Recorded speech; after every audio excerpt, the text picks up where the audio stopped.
Ladies and gentlemen, my name is TotalBiscuit. Let's talk a little bit about core gaming on a mobile device, shall we? And this is inspired by an article that was written about a week or so ago by Axel Junkiller, who is one of the developers of Battlestation Harbinger. The title of the article is very provocative, and it was published on Polygon. What a killer combination. And it goes along the lines of this: the mobile games market is an absolute mess, thanks to you. Yeah, alright. I was ready to fly off the handle at that particular assertion, but I decided to read the article first. Probably the best idea. A provocative title it may be, but perhaps the content of the article was worthwhile. I also spent a good amount of time actually playing Battlestation Harbinger. The article in itself promotes the game more than once, unsurprisingly, and it actually describes the game, and it describes the game in such terms. Remember when you would fork over $40, he said, for Zelda or Pokemon on Game Boy? Imagine the amazing games you could play on our phone if we paid developers enough to create them. One such game that you could support is Battlestation. Right, well, I played the game, and I think I might see the problem. Perhaps what the developer did not realize is that Battlestation Harbinger is not, in fact, a diamond in the rough that proves that core gaming can work on a mobile device. It's actually a symptom of the current problem that core games have on mobile devices when it comes to their development and their complexity. So firstly, we're going to talk about Battlestation Harbinger itself, and then we're going to apply what I believe that I've learned from that to the rest of the mobile market, and to try and figure out exactly what the problem is. Can core games exist and thrive on mobile devices without resorting to a free-to-play model or 99-cent price tag? Is the solution indeed a collaboration between gamers becoming willing to put the money down and developers creating the right titles for the platform? Or is it a little bit more complicated than that? So what is Battlestation Harbinger exactly? Well, it is... I wouldn't even call it a roguelite necessarily, but it has a randomly generated universe, and you spawn in a ship. Simple as that. You are given some scrap, and you are given some upgrade points, and these are on a bit of a random scale, on a game-by-game basis, dependent on your difficulty and also dependent on a number of dice rolls. So you can start with a lot of upgrade points at one point, or you can start with a lot of junk and the ability to trade in said scrap for weapons and pieces of equipment for your ship. So the first thing you have to do is kit your ship out. Now, the standard ship comes with a number of different hard points. It comes with a couple of large weapon hard points, some small point defense weapon hard points, and a hard point which is used for fighters and or drones. You buy a couple of pieces of equipment because that's all you can afford, and you set out into the randomly generated universe. You do so by warping to a new location, fighting what is there, then moving on to the next location. You keep doing this while upgrading your ship, and then inevitably dying at some point. You rinse and repeat. So, kind of like FTL then? Well, it has real-time combat, which technically FTL does as well. It's pausable, but you are able to maneuver your ship around on a 2D plane from a top-down perspective, and you are able to, well, destroy the enemy. Once you've done that, once you've got enough money, you can upgrade your existing equipment, or you can buy new equipment, and if you do really well, you might even be able to call in reinforcement ships for a 3-ship squadron, which will hopefully improve your survivability. If your ship is destroyed, that ends the game, and you get some experience, which contributes to unlocking new ships, and then you start the whole thing again. That's the up and down of Battlestation Harbinger. Sounds reasonable, right? Well, unfortunately, it demonstrates very much the limitations of the mobile device when it comes to trying to create a core product. I have this one problem when it comes to mobile games, and every single time the same thing happens. When I come across a core game, or at least one that appears to be a core game, on mobile devices, one of two things occurs. One, I end up thinking to myself, damn, I wish this was on PC instead. Or two, it ends up being simplistic, shallow, and limited by the platform it's on. Meaning that while it might be a core game in name and theme, it isn't necessarily the sort of core game that I'm looking for with the depth and the longevity that I'm looking for when playing video games. So those are those two issues. Battlestation Harbinger falls into the second category. I didn't really think to myself, damn, I wish this was on PC. What I in fact thought to myself is, this is really limited based on the fact that it is on a mobile device. And as a result, compared to games that are on PC or other platforms, this is overly simplistic. This is somewhat shallow in terms of mechanics. This lacks replayability. This lacks overall depth and a breadth of content. Let me explain what I mean by that. So, one of the key issues that I have with Battlestation Harbinger is the controls, and I'm going to keep coming back to this point because I really do believe it is core to the argument against core gaming on mobile devices. It is the biggest possible thing that is holding core games back on that platform. The controls. Do I have a keyboard and mouse? No. Do I have an analog stick? No. Do I have a trackpad? No. What I've got are touch screen controls. This immediately causes a few things to happen. One, it makes the controls inherently inaccurate. It is going to respond based on where you push your finger. Your finger has a certain size, as does the size of the screen. The size of the screen is, needless to say, a lot smaller than a PC screen. Even the smallest netbooks have larger displays than an iPad would. And I'm not even talking about the iPad mini here, I'm talking about the regular iPad with the 10-inch display. This has a number of consequences. One, the lack of analog stick or keyboard and mouse controls mean that many traditional genres do not handle well on a touch screen. I am talking about things like first-person shooters, third-person shooters, fighting games, action-adventures, 3D brawlers and spectacle fighters, real-time strategy, and most complex sports games. Those are a bevy of core game genres that make up a huge portion of the number of games released, and of course the amount of revenue that is generated by the regular games industry. You cannot create those games on mobile devices without trying to deal with the limitations of the screen, and it is extremely difficult to do that. Attempts to emulate regular controls generally fail miserably. This virtual controller thing, where you take up a portion of the screen with a semi-translucent controller which you sort of rub your thumb over, is in no way as good as an analog stick or mouse or joystick. You don't get the feedback, you don't get the limitation, you can easily slip off the screen, you don't get the precision, it's annoying. It is not a physical control method, it's a virtual control method, and that is never going to be as good. So as a result, you can't do most of those games very well unless you compromise the game and adapt it to the device. And as you adapt it, you will compromise it, that I can guarantee. A few years ago, I saw an advertisement for a game called Epoch, which promised to bring the third-person shooter to the iOS platform. One of the first third-person shooters that worked really well, it said, and had truly solved the problem. What did I find? A dumbed-down third-person shooter.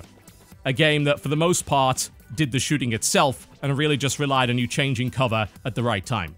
Same issue with Mass Effect Infiltrator and all manner of different titles that have attempted to adapt the third-person genre to the platform. It simply does not work as well. First-person shooters, of course, even worse. There are very few examples of first-person shooters available on the iOS platform relative to other genres. There are even fewer that I would actually consider to be true first-person shooters that have not compromised in many ways the functionality of the game and the core mechanics of the game in order to work on a touchscreen. Now, of course, there are some, things like Modern Combat, and of course the port of BioShock. There's a port of Doom on there as well, Duke Nukem and all that sort of thing. But they are few and far between, and for the most part, as I mentioned, they are ports, and they are inferior to the console and PC versions of those titles. Let's take another example of a core genre, fighting games. Well, the most popular, quote, fighting games on iOS are barely fighting games at all. They take away almost all aspects of fighting games and replace them with simple tap and swipe and hold mechanics. Things like WWE Immortals, Injustice Gods Among Us, and Mortal Kombat 10. They are barely fighting games. They are little more, as far as I'm concerned, than glorified QTEs, and indeed, they are often described as collectible games. Mortal Kombat and WWE Immortals are about leveling up characters and collecting new ones. They're barely about the fighting. The fighting is merely the process that you go through in order to advance your account's level and acquire new things. And frankly, the fighting is dull and lifeless and lacking in any form of real strategy as a result. Not to mention, of course, how slow it is compared to regular fighting games. And speed is another factor of this touchscreen inaccuracy. It's the reason you can't do RTS all that well without, again, compromising the core principles, controls, and depth of regular real-time strategy, because you can't act as fast without a mouse and keyboard. Hell, even core genres that work relatively well, such as Dota-style and MOBA games. You know, there are several that are quite popular over on iOS, such as Vainglory, Call of Champions, and Fates Forever are all simplified compared to their PC counterparts. Indeed, Call of Champions is probably the smartest of the lot because it's designed around 5-minute battles. It understands the regular scenario in which somebody would be using a mobile device to play games. There are plenty of titles that don't do that and perhaps suffer as a direct result of not understanding those scenarios. Battlestation Harbinger is an example of everything that I've just listed. It's trying to take a real-time strategy and make it work on an iOS device. And in doing so, it has compromised a great deal to make that happen. The game is very simple. The game is very slow. The movement of your ship is incredibly slow. I mean, it's like turning a Boeing 747 on skis. You're not getting a lot of maneuverability there. In fact, in the majority of the battles, it actually seems to make more sense, especially when dealing with fighter craft, to not do anything and just allow your ship to destroy the enemy, because in the vast majority of circumstances, you're not going to be able to maneuver correctly to eliminate those ships. Indeed, only in capital versus capital warfare will your maneuvering matter in any real respect, and the vast majority of your damage is actually coming from turret-based weapons that shoot in a 360-degree arc.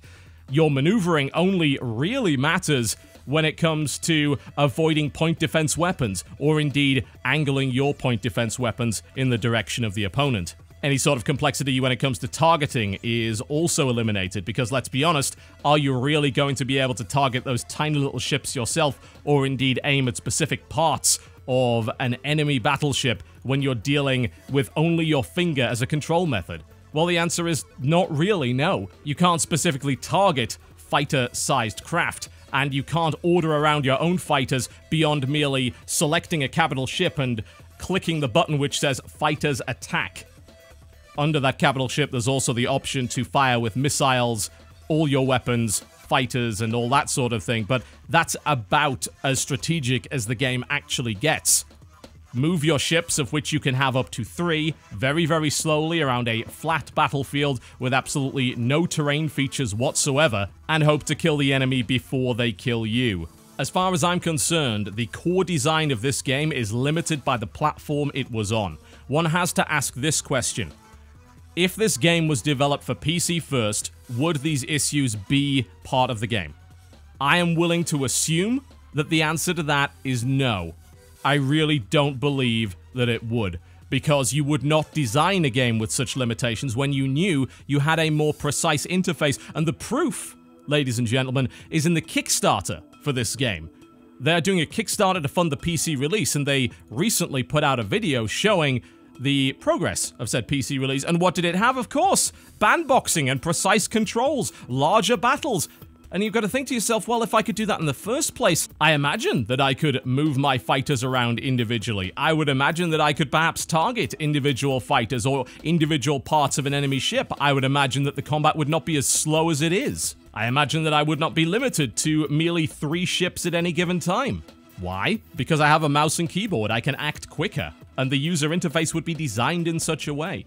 Have you ever wondered why a mobile interface is generally as simplistic as it is with large buttons? Well, you probably haven't, because it's not really all that difficult to realize.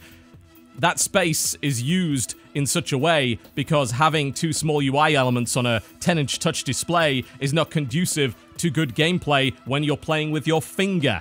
And that's how the vast majority of people play. They don't play with an iPencil or a precise stylus, they play with their finger. Their fingers cover up elements of the UI in the game. You have to design around that aspect. There's a reason why these games don't have tooltips, because you can't hover over with a finger. There are all sorts of things that I have described time and again when dealing with mobile ports on PC, the common mistakes that many of them make. You remember what I said about Deathwatch, for instance.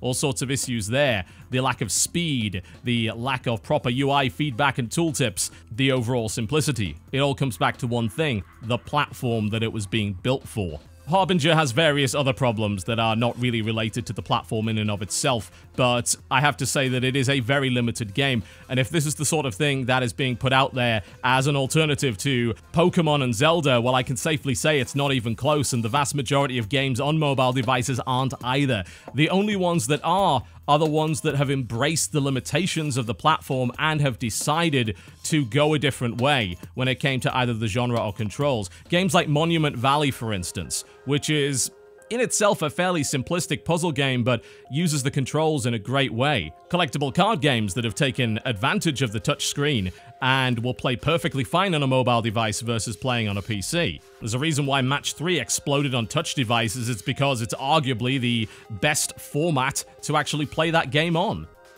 Endless runners, motion-controlled racing games. All of these things embraced simplicity of control. And when you embrace simplicity of control, you exclude yourself from being able to develop within many of the core genres, at least without completely compromising what made them core genres to begin with. This is where one of these issues lies. We would pay $40 for Zelda or Pokemon because we know that those games are well fleshed out enough to justify it. Battlestation Harbinger is not, and that's the reason it's a tenth of the price. It's also the reason why the only games that have got away with charging $15 or more are Square Enix classics. Things like The World Ends With You and the Final Fantasy series. We already know that those games are well fleshed out and well developed. We already know the money was put in and that these are core genres and that, yeah, you can play them on the go. The thing is that you get an inferior experience every single time, and the reason that people are buying these games is because they know the games are good and they're willing to put up with the limitations of their device in order to play these games on the go. They're not buying it because they get a superior experience on mobile. They're buying it because it's convenient, and they'd quite like to play these existing classics that they know are good on the go, on their mobile device, in a way that's convenient for them. Now, why is it that core gamers don't generally play core genres on mobile devices? Why is it that when it comes to the kind of thing that I download on my iOS device, it consists of a lot of card games, Match 3s, board games, some puzzles, and game books? Why is it that I don't play core games on this machine? Well, I think I've already given you the reason for that. Because it's hopeless for them. It really is. I can play inferior ports of stuff I already have on PC. That's the real problem. Some of the best games on iOS are ports from other systems, and the games are worse for it. Games like XCOM, for instance. People will point to that and say, look, see, core games can work on mobile. It's like, yeah, because they were developed for PC, first and foremost, and then they compromised, and they cut, and they eventually made it work, barely, on a mobile device. How many people bought it there first, versus how many people already owned the game and wanted a portable version? That is perhaps why core game original IP on mobile devices don't do very well. If you look at the top charts, for instance, for iOS right now under paid, what will you find right at the top? Yep, it's Minecraft.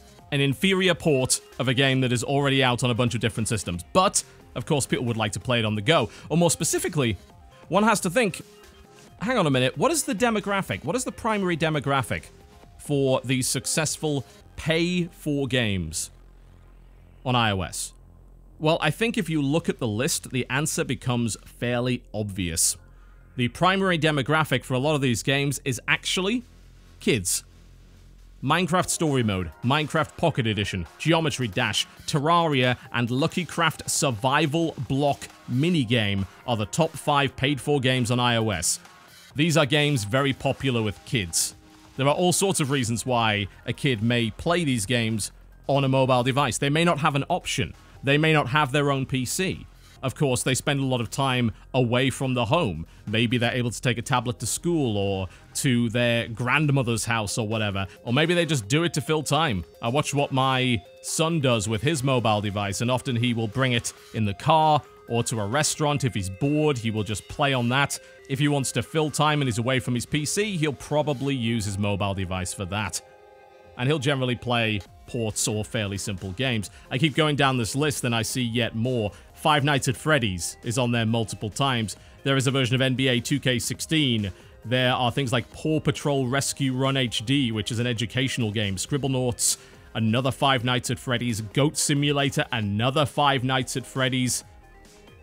PewDiePie, Legend of the Brofist. Do you get the idea? There are, of course, a couple of titles on that list that don't fit in with the demographic. Games such as Bridge to Another World, That is, of course, one of those hidden object games from Big Fish. They're highly popular, generally with a female demographic, an older female demographic.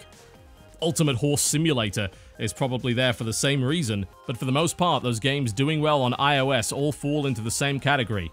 These are games to give your kid to shut him up for a while, and they're all best played on PC, as opposed to on mobile devices. These are bought out of necessity, not out of desire. When this guy wrote this article for Polygon, I imagined he assumed he was going to be talking to core gamers, the kind of people that would read a game's website, and of course to some degree he would be correct. The thing is that he's appealing to core gamers to be willing to put money down on core games that, in the majority of circumstances, do not exist on the platform. Is there anything on that platform that I would pay $40 for?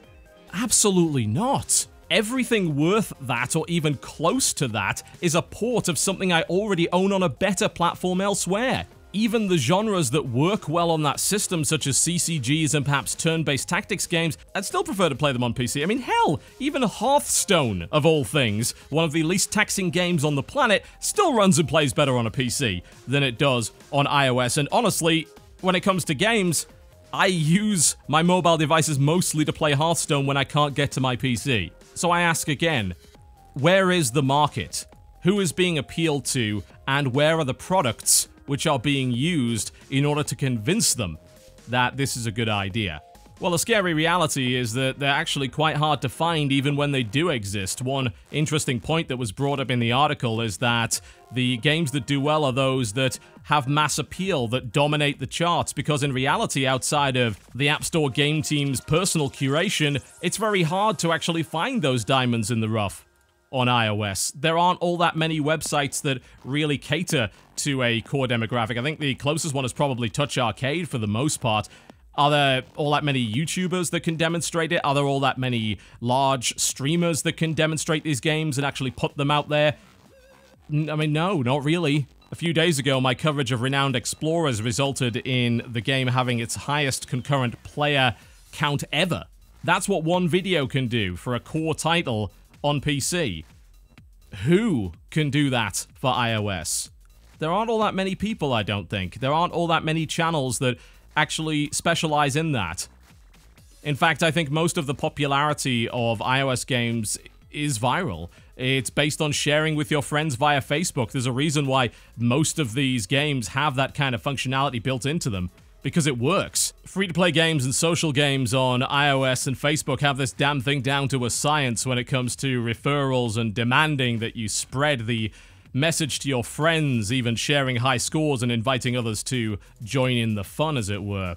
Core games don't really have access to that, and when they include those sort of pieces of functionality, they generally just don't do all that well as a result. It's not the sort of thing that a core gamer would really do. They don't use Facebook to share high scores of social games necessarily. The way that games spread amongst core gamers is fundamentally different, and the iOS store was never designed to work that way. It was never designed to support that particular route to visibility, popularity, and success. Without a set of trusted curators, without a set of strong streamers with a good audience, without a set of core tastemakers interested in actually playing core games and complex titles on the mobile platform, then one has to wonder, how would you ever find them to begin with?